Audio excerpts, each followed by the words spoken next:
Hello everyone, if you're having this error for entry point not found, in today's video we are going to fix it. So this error usually occurs when the software program is unable to locate the DLL library required to run.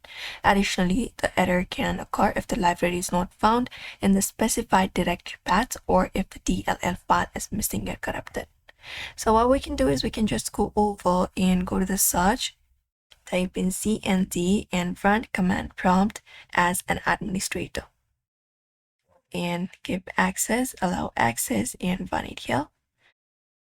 And we're just gonna go ahead in here and we close this one right here, and we're gonna type in sfc space scan now and wait for this to be completed on your computer.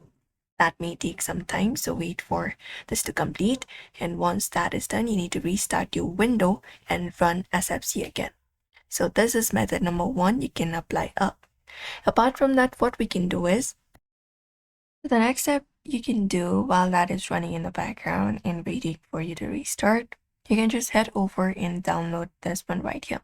So we will be leaving this in the description. You can just directly go ahead and find it up and look out for the one that is compatible with your device.